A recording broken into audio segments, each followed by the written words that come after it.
વિદ્યાર્થી મિત્રો, દાખલો લઈને આવ્યો છું તમારી સામે. ચેપ્ટર 1 નો ઉદાહરણનો 12 નંબરનો દાખલો. આ દાખલો બોર્ડની એક્ઝામ માટે આઈએમપી કરી લો. બોર્ડની એક્ઝામ માટે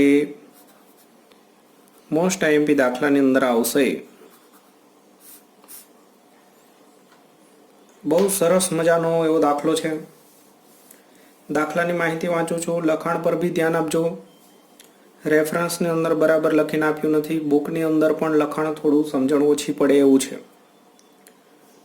તો જે હું કહું છું એના પર ધ્યાન આપજો. ફ્લક્સનો દાખલો છે.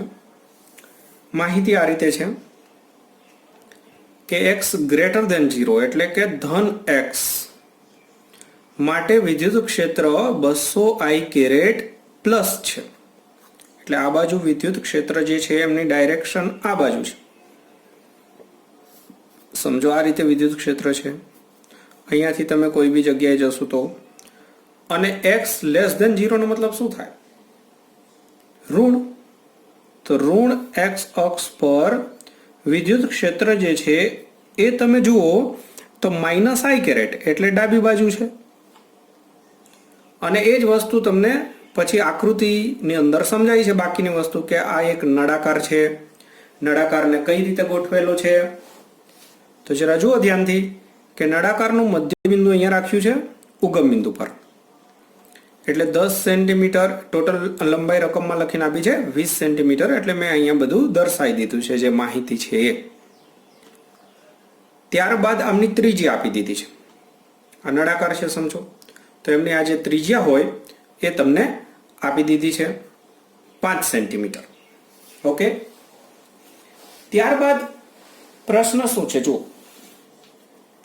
કે નળાકાર સાથે સંકળાયેલ કુલ ફ્લક્સ આપણે મેળવવાનું છે.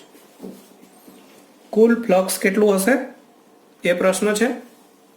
અને બીજો પ્રશ્ન છે વિદ્યુતભાર. સોરી, થોડી ગોઠવણી થઈ ગઈ છે અડાવડી. ચાલો, તો હવે કમ્પ્લીટ છે. હા, શું કહેતો તો હું કે ફ્લક્સ શોધવાનું છે, ટોટલ ફ્લક્સ આ નળાકાર સાથે સંકળાયેલ, અને સાથે સાથે નળાકારની અંદર કેટલો વિદ્યુતભાર હશે એ આપણે ગણવાનું છે. તો આ ફ્લક્સને લગતો પ્રશ્ન છે. અને વિદ્યુત ફ્લક્સનું જે સૂત્ર છે એ તમને ખ્યાલ હોવી જોઈએ. તો હવે જુઓ, પહેલા આપણે શું કરીશું કે અહીંયા ડાબી બાજુની જે વર્તુળાકાર બાજુ છે ત્યાં વિચારીશું લેફ્ટ સાઈડ. ત્યારબાદ આપણે રાઈટ સાઈડ વિચારીશું, અને ત્યારબાદ આપણે વક્ર સપાટી માટે વિચારીશું. 3 જગ્યાએ ફ્લક્સ શોધીશું, ત્રણેયનો સરવાળો કરીશું એટલે આપણને કુલ ફ્લક્સ મળી જાય કે નહીં. બસ, તો આ કામ કરવાનું છે. તો પહેલા આપણે લેફ્ટ સાઈડ પર વિચારીશું, એ જ રીતનું રાઈટ સાઈડ પર મળશે, અને પછી વક્ર સપાટી માટે. તો દેખો, પહેલા લેફ્ટ સાઈડ માટે, ડાબી બાજુ માટે ફ્લક્સ આપણે શોધીશું. તો ડાબી બાજુ માટે ફ્લક્સ શોધવા માટે સૂત્ર તમે ધ્યાનથી જોઈ. ફ્લક્સનું સૂત્ર છે E ડોટ ડેલ્ટા S, એટલે કે E ડેલ્ટા S અને કોસ થીટા. બસ આ સૂત્ર આવડવું જોઈએ. E એટલે વિદ્યુત ક્ષેત્ર, ડેલ્ટા S એટલે ક્ષેત્રફળ, અને કોસ થીટા એટલે એમની વચ્ચેનો ખૂણો. અહીંયા થોડી અલગ અલગ રીતે લખાણની અંદર ગડબડ કરેલી હોય છે. બહુ સિમ્પલ છે. જો અહીંયા તમે વિચારશો તો વિદ્યુત ક્ષેત્ર મેં તમને પહેલા જ દર્શાવી દીધું ડાબી બાજુ છે, અને આના ક્ષેત્રફળને દર્શાવતો સદિશ તમને ખબર હોય લંબ રૂપે હોય. વિચારો કે આ જે છે એ વર્તુળાકાર બાજુ છે,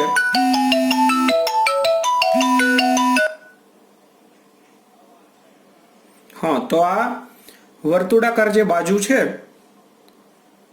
એમનું ક્ષેત્રફળ એને લંબ રૂપે હોય આ ડાયરેક્શનની અંદર, આ રીતે. તો એ પણ ડાબી બાજુ જ થશે. તો અહીંયા જે વિદ્યુત ક્ષેત્રફળ જે છે એ ડાબી બાજુ જ થશે. એટલે આ બંને એક જ દિશામાં છે. ઘણી જગ્યાએ ઉલટી દિશામાં છે એવું લખ્યું હોય છે તો નહીં. દેખો અહીંયા ધ્યાનથી જોશો તો અહીંયા વિદ્યુત ક્ષેત્ર ડાબી બાજુ રકમમાં આપ્યું છે આપણને લેફ્ટ સાઈડ માટે.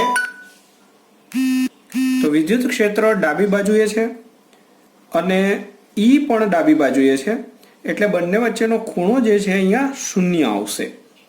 તો અહીંયા કિંમતો જ મૂકવાની રહેશે. હવે ફ્લક્સ ફાઈ બરાબર ઈ ની કિંમત છે 200. ડેલ્ટા એસ એટલે ક્ષેત્રફળ, અને ક્ષેત્રફળ માટે શું કરો તમે, પાઈ આર સ્ક્વેર કરી દો. ત્રિજ્યા તમને આપી દીધી છે એટલે પાઈ કરી દો. આર એટલે ત્રિજ્યા, એનો વર્ગ, તો 5 સેન્ટીમીટરનો વર્ગ. 5 10⁻2 કરવાની ના રહી જાય, વર્ગ.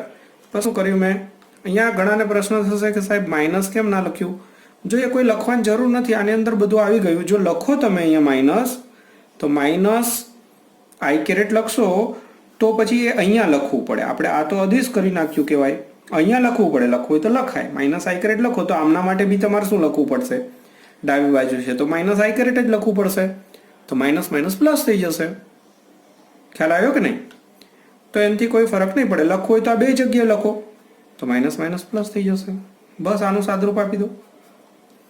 તો 200, 3.14, અહીંયા 25 અને 10⁻4. તો એમનું સાદુરૂપ આપો કેલ્ક્યુલેટરથી. તો એમનું સાદુરૂપ બને છે 1.57. ઓકે, તો આ તમને ફ્લક્સ મળી ગયું ડાબી બાજુ માટે. સાદુરૂપ આપીને ચેક કરી લેજો. તો ડાબી બાજુ માટેનું ફ્લક્સ તમને મળી ગયું. બસ અહીંયા જે કન્ફ્યુઝન હતું એ જ. માઇનસ ન લખીએ લખો તો કોઈ ફરક નથી પડતો. ખાસ ધ્યાન દેજો, અહીંયા ડિફિકલ્ટીમાં આવ્યા કરે છે. હું લખી દઉં છું બીજી રીતે બી. ચલો, અથવાની અંદર તમને ગણીને સમજાવી દઉં છું 1 મિનિટની અંદર.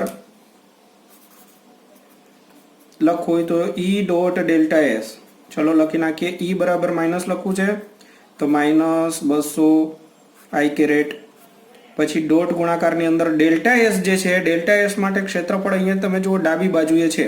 તો ડાબી બાજુએ છે એટલે તમે આ રીતે લખશો ડેલ્ટા એસ અને પછી એમાં બી માઇનસ આઈ કેરેટ. ચલો થઈ ગયું. તો હવે અહીંયા માઇનસ માઇનસ પ્લસ અને આઈ કેરેટ ડોટ આઈ કેરેટ એટલે 1 એટલે થશે 200 અને ગુણાકારની અંદર થઈ જશે ડેલ્ટા એસ. તો બસ એ જ તો હતું. અહીંયા ઈ અને ડેલ્ટા એસ 200 ની જગ્યાએ ઈ જ રાખી દો અહીંયા સમજવા માટે. તો બસ આ જ જવાબ આવશે, એમાં કોઈ ફરક નહીં પડે. હવે બીજો ભાગ. બીજા ભાગની અંદર તમે જુઓ જમણી બાજુએ આપણે મેળવીશું. તો ડાબી બાજુ હતું, હવે જમણી બાજુ. જમણી બાજુની અંદર ફરીથી આનું આ સૂત્ર ઈ ડોટ ડેલ્ટા એસ, ઈ ડેલ્ટા એસ અને કોસનો ખૂણો કહી દો. તો જો અહીંયાની પરિસ્થિતિ છે, આ જમણી બાજુએ છે અને અહીંયાનું ક્ષેત્રફળ પણ આ રીતે આવે ડેલ્ટા એસ. તો બંનેની ડાયરેક્શન એક જ થાય એટલે ખૂણો ત્યાં પણ શૂન્ય જ રહે. એટલે આ જ જવાબ જે અહીંયા મળ્યો હશે એનો એ જ જવાબ તો અહીંયા આવશે. કોઈ ફરક નહીં પડે. જવાબ આવશે 1.57 ન્યૂટન મીટર સ્ક્વેર પર કુલમ એકમ. અને ત્રીજો ભાગ જે છે એ ત્રીજો ભાગ છે વક્ર સપાટી માટે. તો જો વક્ર માટે ખાસ જોઈ લો કે આ જે વક્ર સપાટી હોય એનું ક્ષેત્રફળ એને લંબ રૂપે હોય આ રીતે. તો અહીંયાનું તમે એક પોઈન્ટ વિચારો તો એનું ક્ષેત્રફળ આ રીતે થશે. એ કોઈ બી જગ્યાએ આ વક્ર પર વિચારશો તો એ આ રીતે થશે. તો ત્યાં આગળ ખૂણો આ વિદ્યુત ક્ષેત્ર આમ છે અને આ ક્ષેત્રફળ આ રીતે છે. તો એમની વચ્ચે ખૂણો જે છે એ 90 બનશે. તો અહીંયા વક્ર સપાટી માટે ઈ અને ડેલ્ટા એસ એકબીજાને લંબ થઈ જશે અને જ્યારે લંબ હોય ત્યારે અહીંયા ખૂણો જે છે 90 આવે એટલે ફ્લક્સ યાદ રાખો 0 થઈ જશે. તો આ લેફ્ટ સાઈડ માટે, રાઈટ સાઈડ માટે અને આ વક્ર સપાટી માટે ત્રણે ત્રણનો જો સરવાળો કરી દો છો તો તમને કુલ ફ્લક્સ મળી જશે. લેફ્ટ, પછી રાઈટ અને પછી વક્ર સપાટી માટે ત્રીજો ભાગ. તો ત્રણે ત્રણનો સરવાળો કરશો 1, 2 અને અહીંયા 3. તો દેખો 1.57, અહીંયા 1.57 તો થઈ જશે 3.14. તો ટોટલ ફ્લક્સ આપણને જે પહેલો પ્રશ્ન પૂછ્યો હતો એનો જવાબ મળી ગયો. ટોટલ ફ્લક્સ મળશે 3.14 ન્યૂટન મીટર સ્ક્વેર પર કુલમ. આ થઈ ગયો આન્સર. તો ફરીથી એક વખત અહીંયા બહુ ટૂંકમાં કહી દઉં છું સાર સ્વરૂપે. એક વખત અહીંયા શોધીએ ત્યારે જો બે એક જ દિશામાં છે એટલે બેનો ખાલી ગુણાકાર જ આવે. આ બંનેનો ગુણાકાર જ આવે. આ 0 cos 0 એટલે બંધ થઈ જાય. એવું જ સેમ અહીંયા છે. એક જ ડાયરેક્શનમાં હોય તો આ બેનો ખાલી ગુણાકાર જ આવશે. અને આ ત્રીજો જે ભાગ છે એની અંદર 90 નો એંગલ બને છે એટલે ત્યાં ફ્લક્સ મળશે નહીં. અને પછી 3 3 નો સરવાળો કરી દેવાનો. અને ત્યારબાદ મિત્રો બીજા ભાગની અંદર કહ્યું છે કે ક્યુ શોધો. તો જે બીજો ભાગ છે એમાં ક્યુ શોધવા માટેનું સૂત્ર બહુ સિમ્પલ છે. ક્યુ બરાબર ફ્લક્સ અને ગુણાકારમાં ખાલી કરી દો એપ્સિલોન 0. બસ પૂરું. કારણ કે ફ્લક્સનું છે ને ગાઉસનું સૂત્ર ફ્લક્સ ફાઈ બરાબર ક્યુ બાય એપ્સિલોન 0. બસ એ જ સૂત્ર. ફ્લક્સ તમને આ મળ્યું એ લખી દો 3.14 એપ્સિલોન 0 ની જાણીતી કિંમત મૂકી દો. સાદુરૂપ આપી દો. વિદ્યુત ભારમાં પાછળ એકમ કયો લખવાનું થશે? કુલમ. બસ તો જોઈ લો. સ્ક્રીનશોટ લેવો હોય તો લઈ લો. બહુ સિમ્પલ દાખલો છે.